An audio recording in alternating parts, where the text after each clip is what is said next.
Hi fams, it's Tizu the Alafin of Luxembourg. Today we are going to be diving into the official video for Who is That Girl by Ayra Starr featuring Rema, directed by the biggest Meji Alawi.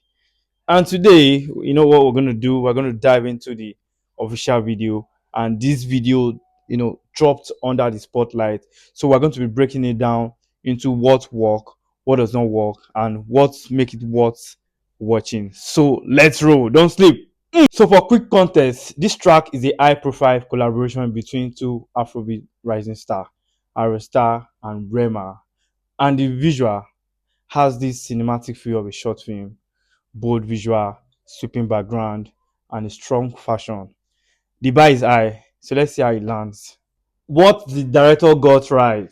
Number one, the storyline. I mean, from the beginning of the video, if you check very well, you can tell that the director did not just put the artist in a random set. No, there's this sense of there's this cohesive sense of world building, from desert backdrops to choreographed sequences. You can tell the way the even featured extras were, doing their stuff. That's amazing, and that shows that Meji Alabi himself actually give this visual a unique identity, a well-defined identity. Number two, lighting and color grading. Now, if you check the video very well, you can tell that the lighting across the scenes are very, very, very, very strong, giving clarity, mood, and cinematic depth. Then, about the color grading in that video so impressive and consistent. You can't even doubt that. You can't debate it. And you know what? That's what makes the video unique the way it is right now, and that actually add to the value of the production.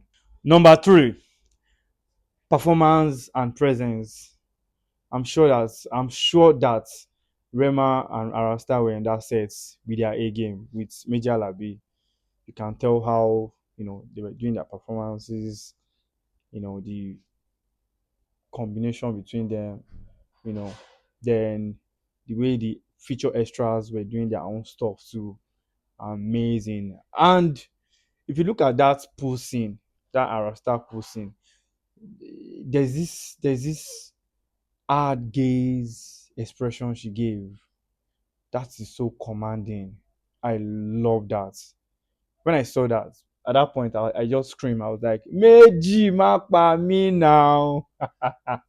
Yeah, so Meji is good like that. Then, to whoever that style Arasta in that project, the person did amazing job because that styling is memorable. Yes. And number four, symbolic finishes. Now, let's talk about the closing shots. Let's talk about the closing shots.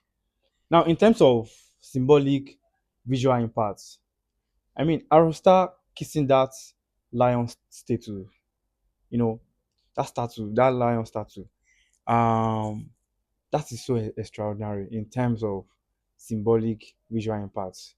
You know, I was not expecting it. The way she did it, and the way she, left the scene after the whole.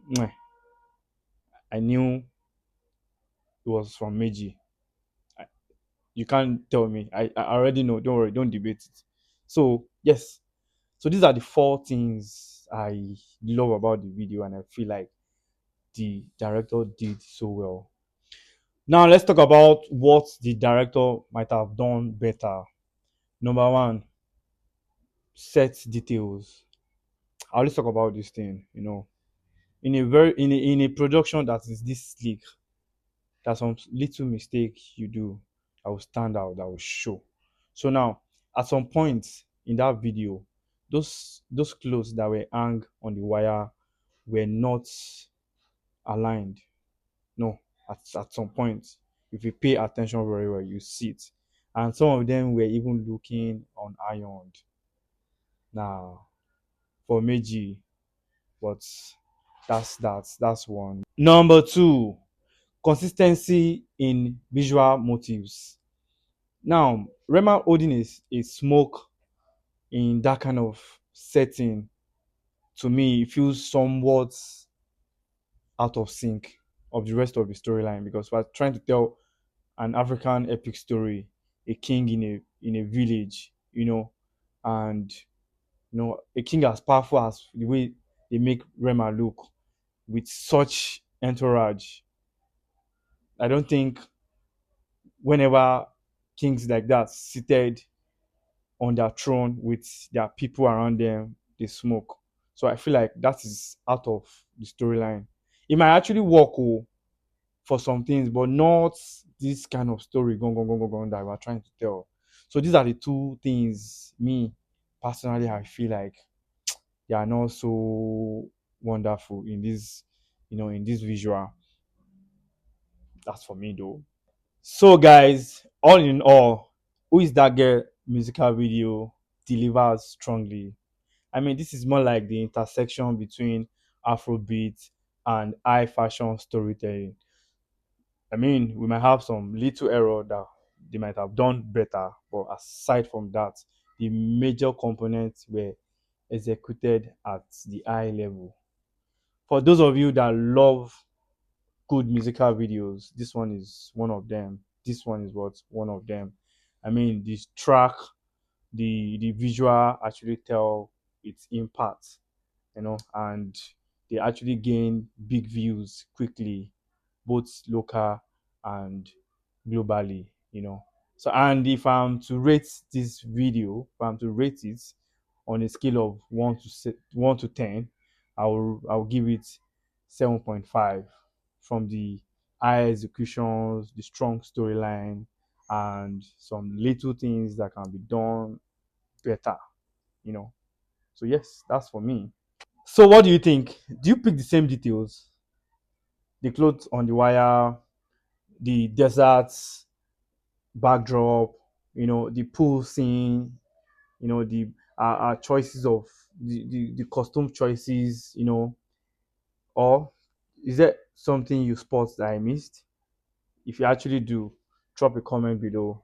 And if you enjoy this review, please hit the like button, the subscriber button, ring the bell, and I will see you next in my next video that I'm going to review. Thank you for watching. I love you. God bless you.